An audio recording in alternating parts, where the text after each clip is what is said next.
kita harus mengakui keputusasaan umat Islam ini dan kesedihan umat Islam di mana-mana melihat kondisinya, ini memang sudah dikondisikan oleh lawan-lawan kita.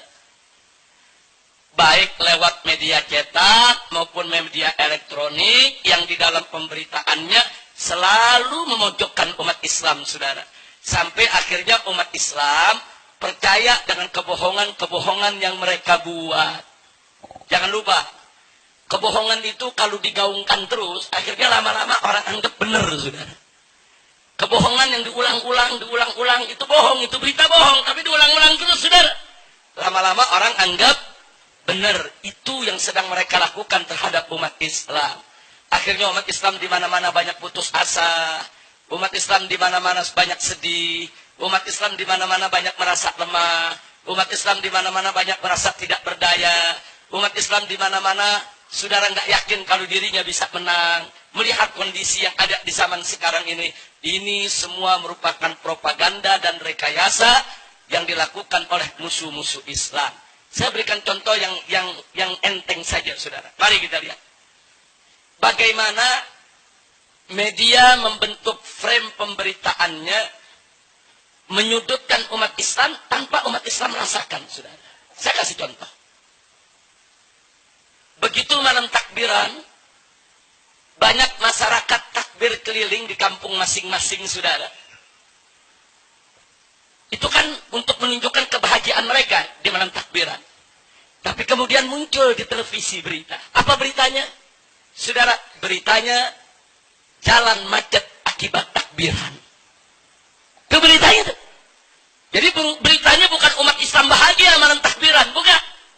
Beritanya bukan malam takbiran Allah disucikan, diagungkan, bukan. Bukan, beritanya jalan macet akibat takbiran, saudara.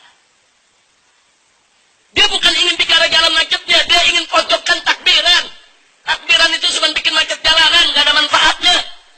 Ini penghinaan yang kita nggak rasakan, saudara. Kita nonton beritanya kayaknya biasa-biasa saja, saudara. Itu menusuk Islam. Ini namanya frame kejahatan media, saudara. Nah, besoknya umat Islam sholat Id, saudara. Sholat Id, karena yang sholat Id banyak, biasanya kalau Idul Fitri, Idul Adha kan lebih banyak dari Jumatan, saudara. Sampai keluar-luar, sampai ke jalanan. Kenapa? Karena perempuan ikut. Nah, kalau Jumatan kan perempuan nggak ikut, saudara. Sampai ke jalan-jalanan, sampai buat di lapangan di mana-mana, saudara. Nah, kemudian apa yang terjadi?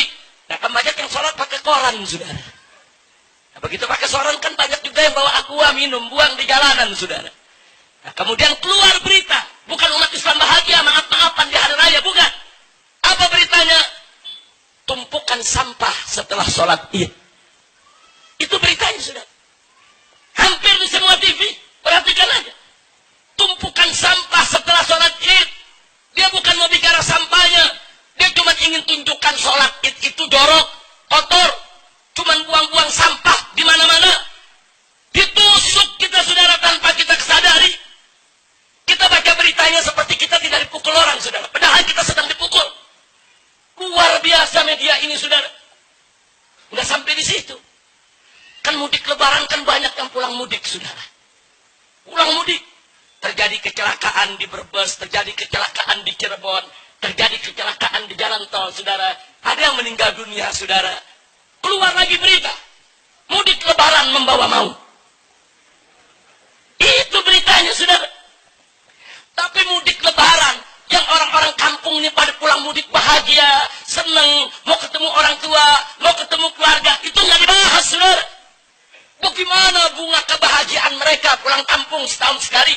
Bagaimana bunga silaturahmi mereka yang mereka bangun setahun sekali? Itu ditutup. Yang dibuka, mudik lebaran membawa maut. Kenapa mereka nggak pernah bikin berita mudik Natal membawa maut, saudara? Apa di malam Natal nggak ada tabrakan? Apa di malam Natal nggak ada kecelakaan? Apa di malam Natal orang nggak ada yang mati gara-gara Natalan? Nggak ada, saudara. Kenapa? Karena yang mereka ingin tusuk bukan kecelakaannya, Islamnya. Masya Allah. Kira-kira jelas tidak? Nggak sampai di situ. Kalau nggak ada berita, mereka bikin-bikin berita. Saya berikan contoh, saudara. Warung Ibu Saini di Serang, saudara.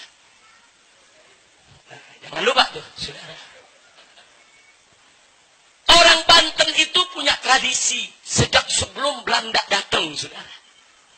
Yang namanya bulan Ramadan tidak boleh ada warung milik siapapun, saudara, yang buka di siang hari bulan Ramadan. Ini tradisi orang Banten. Bahkan bukan di situ saja. Dulu di zaman penjajahan Belanda, Belanda pun nggak boleh buka warung di siang hari bulan Ramadan, saudara. Ini menarik, ini orang-orang Banten ini, saudara. Pokoknya kalau ada yang coba-coba buka, walaupun itu company yang punya, Belanda yang punya, mereka serbu, saudara. Makanya jangan kaget dulu di zaman penjajahan Belanda di Cilegon, ada gubernur jenderal Belanda melarang penggunaan speaker di musola, saudara. Ngamuk orang Banten, perang, saudara, disembelih itu gubernurnya. Coba kita lihat, saudara, ngelarang speaker, disembelih. Jadi sebelum Tanjung Balai kejadian di Banten udah dari dulu, saudara. Jangan coba-coba ngelarang speaker. Jangan coba-coba ngelarang orang-orang selawatan di masjid-masjid, saudara. Sekarang kita kembali ke soal orang Banten, saudara. Jadi sudah tradisi yang ditaati oleh orang-orang Banten, mau ulamanya, mau jawaranya, mau rakyatnya. Pokoknya kalau bulan Ramadan masuk, jangan dagang di siang hari. Maksudnya dagang makanan dan minuman. Nah, tahu-tahu kemarin ada sebuah warung buka. Saudara, begitu buka, didatangi oleh Satpol PP. Ditunjukkan keputusan wali kota Serangnya, saudara. Nah, supaya warung itu tutup. Selesai tutup, nggak ada masalah. Tahu-tahu datang rombongan wartawan dari Jakarta, saudara. Termasuk yang dari Kompas, saudara, dan kawan-kawan media-media lain, termasuk Metro Mini. Oh, rame-rame meliput, saudara, meliput, didramatisir. Bahkan, saudara, dengan sangat memalukannya, dia bayar itu ibu saya ini, saudara, diminta untuk nangis, guling-gulingan di tanah, mereka shock, saudara. Terus mereka sebarluaskan itu berita. Ini akibat bulan puasa intoleran, Ramadan intoleran. Saudara, ibu saya ini disuruh guling-gulingan, saudara. Dari mana kita tahu? Karena kita juga setelah itu kirim wartawan menemui ibu saya ini, saudara. Kita bawa tokoh-tokoh masyarakatnya, nemui ibu saya ini, apa betul kau dipukuli sama Satpol PP? Apa betul kau dimiskinkan oleh Pemkot daripada Serang? Kenapa kau nangis teguring-guring? Apa betul kau dianiaya? Mengejutkannya si ibu bilang, saya sebetulnya nggak nangis teguring-guring. Nah itu kenapa di filmnya begitu? Ya saya dibayar. Bintang film lagi dibayar mau guling-gulingan di tanah. Bintang film yang cantik dibayar guling-gulingan di tanah. Betul? Ngaku si ibu saya ini, saudara. Dan aku saya dibayar, saya disuruh nangis. Saya dibayar, saya disuruh guling-gulingan, saudara. Kita rekam itu semua pengakuan, saudara. Dan itu kita bawa ke Kompas, saudara. Kenapa ini kalian melakukan ini? Ada permusuhan apa kalian dengan umat Islam? Kenapa kalian membuat berita yang menyudutkan umat Islam? Mereka nggak bisa jawab, saudara. Nah, ini supaya kita tahu. Ini tren kejahatan media, saudara. Nah, tujuannya untuk apa, saudara? Tujuannya untuk menunjukkan tuh, lihat tuh, gara-gara Ramadan intoleran, orang dagang dilarang-larang. Nah, begitu ini ramai, saudara.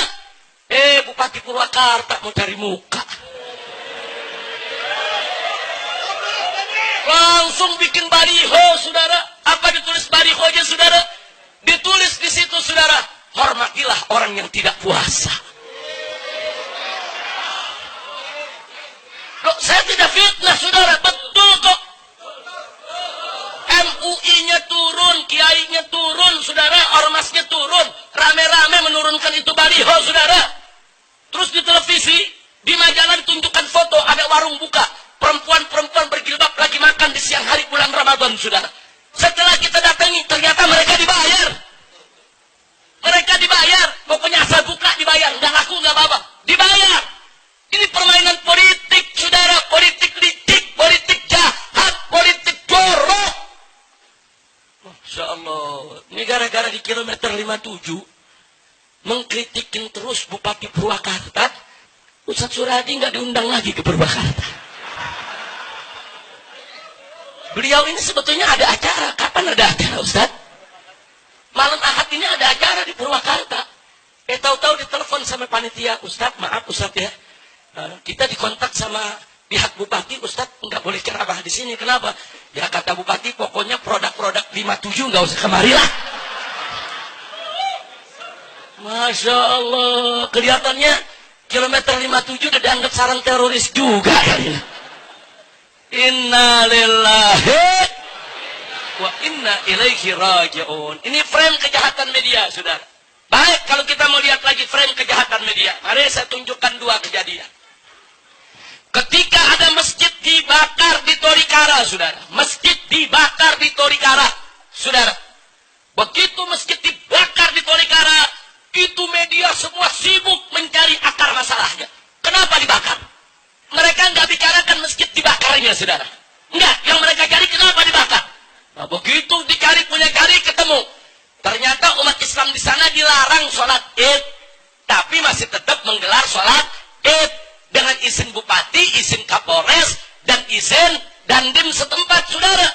Tapi kemudian diangkat oleh media. Apa diangkatnya? Umat Islam salah sih. Udah dilarang pakai sholat. Udah masjidnya dibakar, masih disalahin, saudara, oleh media.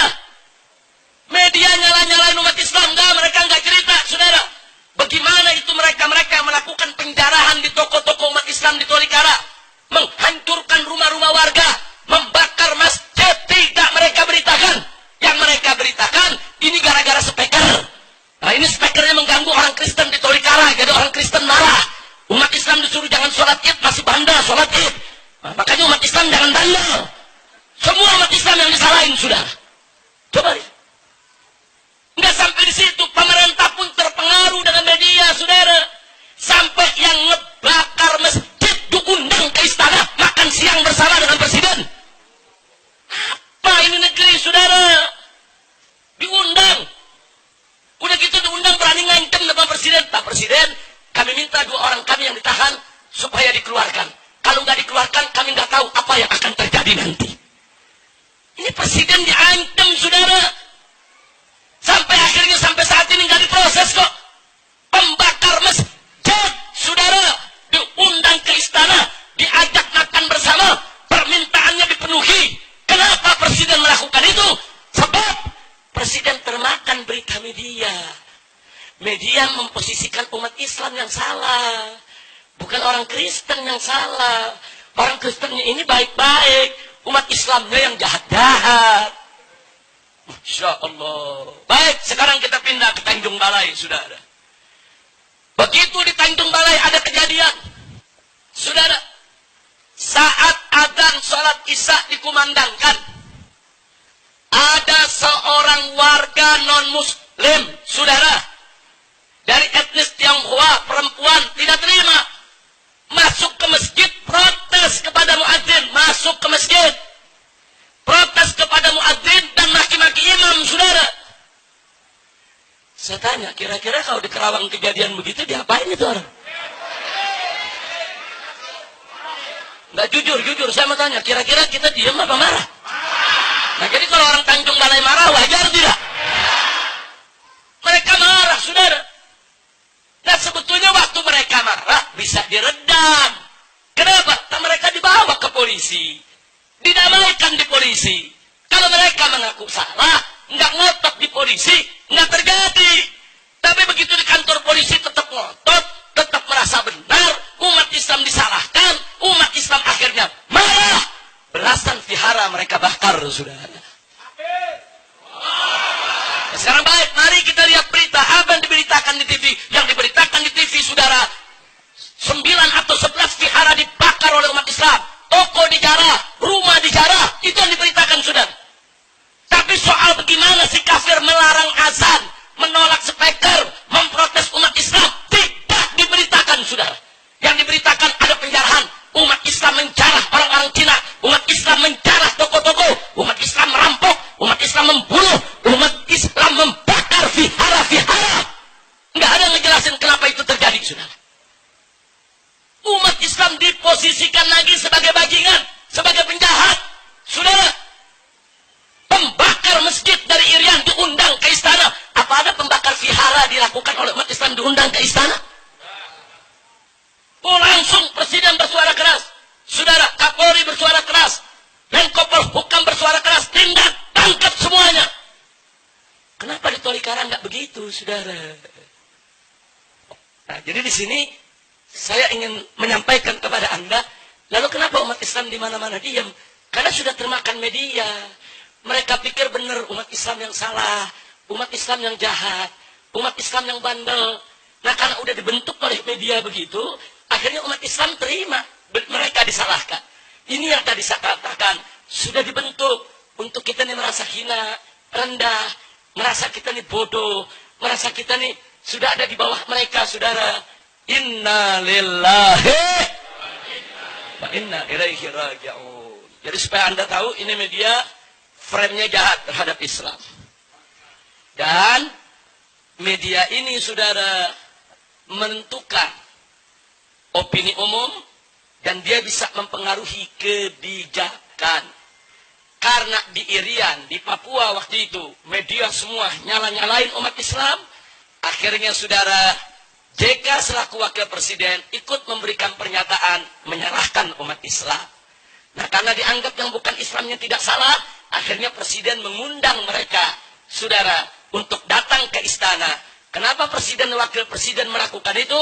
Karena mereka terpengaruh dengan frame yang dibentuk oleh media. Begitu juga di Tanjung Balai, saudara. Nah, kenapa sekarang pemerintah, termasuk JK, lagi-lagi menyalahkan umat Islam, menyalahkan speaker yang ada, saudara. Nah, kenapa itu terjadi? Karena termakan oleh berita media.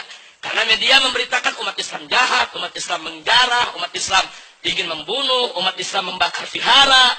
Karena umat Islam diposisikan dalam posisi yang buruk, akhirnya wakil presiden ikut menyalahkan umat Islam tanpa mengetahui akar masalahnya.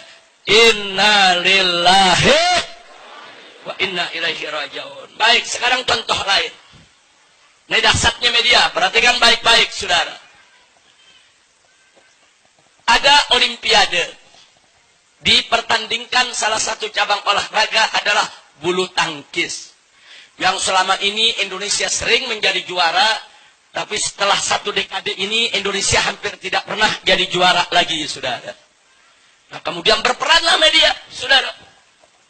Berperanlah media bagaimana memberikan sokongan, dukungan supaya bulu tangkis ini kita bangkit lagi, saudara.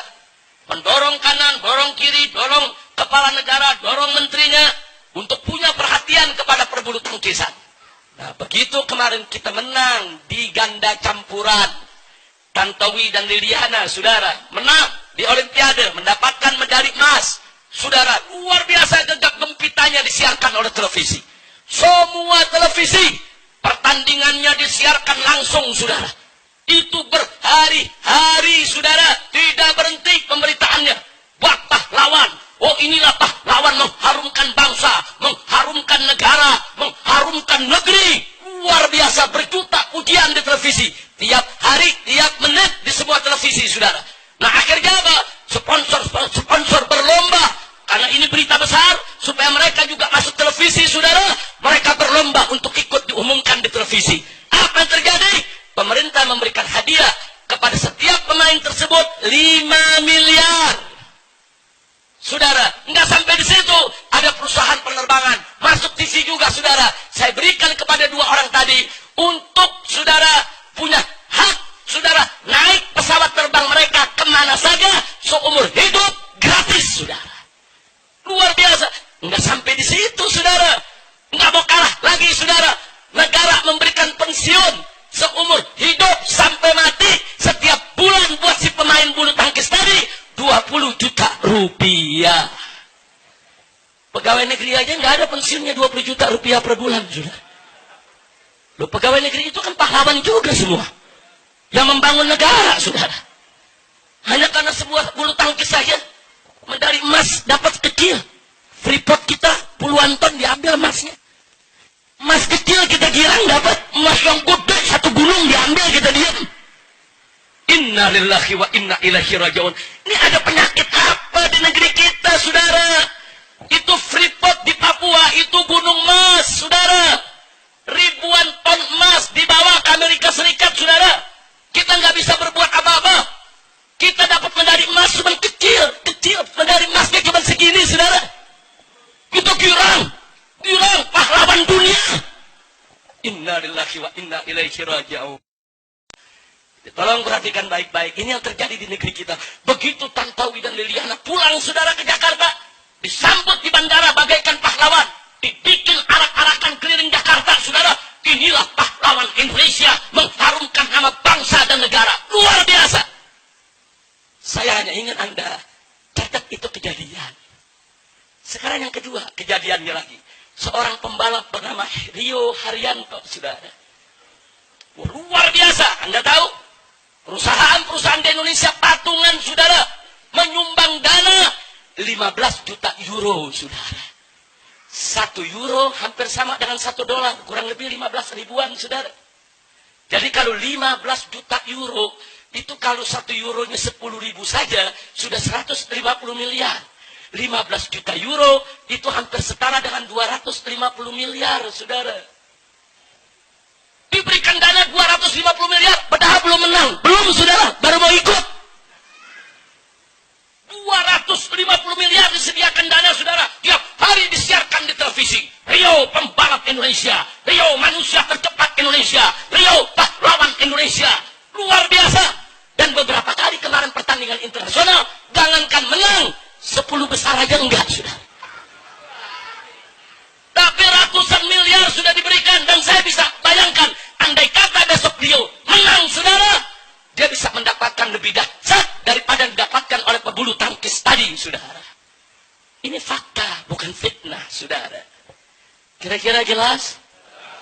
Jelas? Nah, sekarang saya mau cerita fakta ketiga, saudara.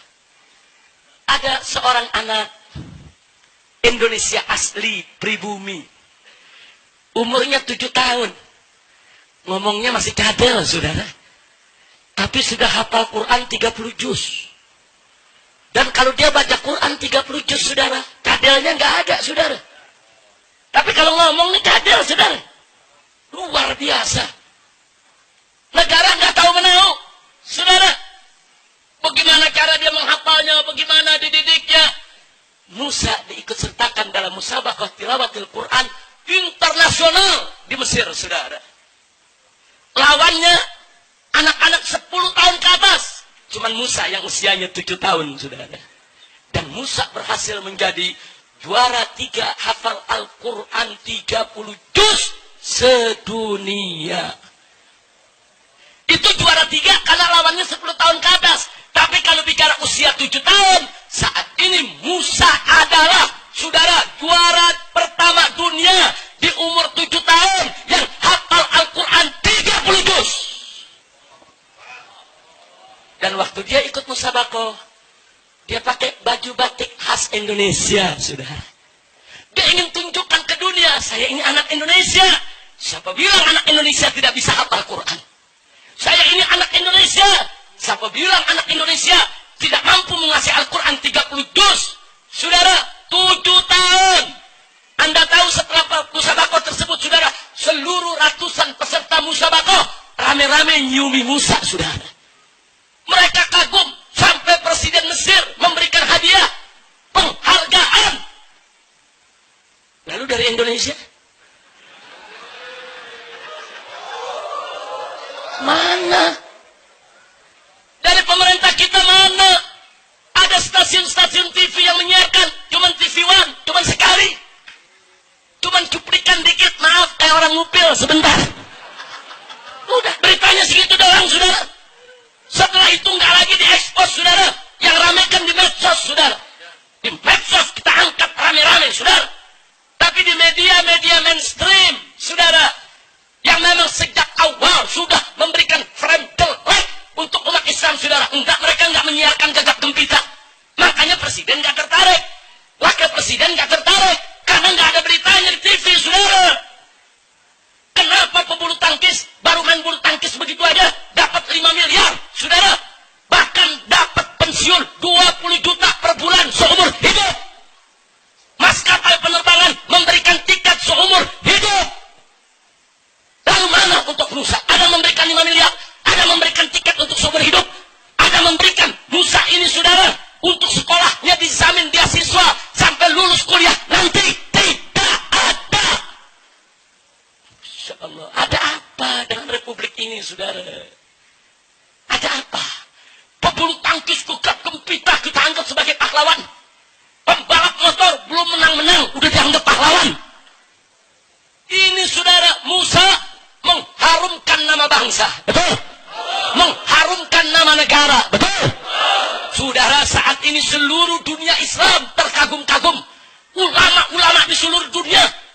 dipuji-muji Indonesia, saudara.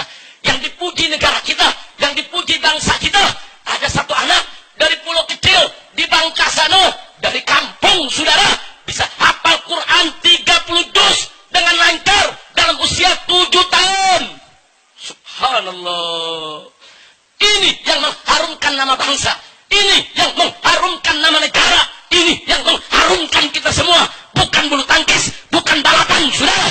Tapi ini yang menjadikan Indonesia dikagumi di seluruh dunia Islam, saudara. Sallu ala Nabi. Insyaallah. Jadi saya hanya ingin memberikan fakta. Yuk sama-sama kita merenung. Yang saya ingin ajak merenung adalah apa sih yang sedang terjadi di negeri kita sebetulnya? Ada apa sih di negeri kita kok begitu? Ada apa sebetulnya? Apa udah rusak betul moral kita? Apa ya kita sebagai bangsa Indonesia nggak bisa bedakan lagi mana sih yang mengharumkan bangsa, mana yang tidak? Baiklah, kalau memang pebulu tangkis dianggap mengharumkan bangsa, diberikan hadiah sedemikian besar, silakan. Kita nggak ngiri, saudara. Baiklah, kalau pebalap mobil, saudara, kalau memang mau dianggap mereka itu sebagai pahlawan, kemudian mau diberikan hadiah besar, silakan. Ya tapi gunakan akal sehat dong. Kalau mereka berhak mendapatkan hadiah begitu besar, Musa, 7 tahun, saudara, menjadi juara internasional, mengharumkan nama bangsa dan negara, mestinya harus lebih diberikan dana bantuan dan perhatian kepada yang bersangkutan. Betul. Akbar. Mestinya pemerintah mulai menengok, melirik. Kenapa bisa ada Musa? Oh, ada gurunya. Di mana gurunya? Oh, ada pesantrennya yang mendidik Musa bisa hafal Al-Quran 30 juz dalam usia 7 tahun. Kalau begitu, pemerintah mesti melek dong. Lihat itu pesantren-pesantren. Lihat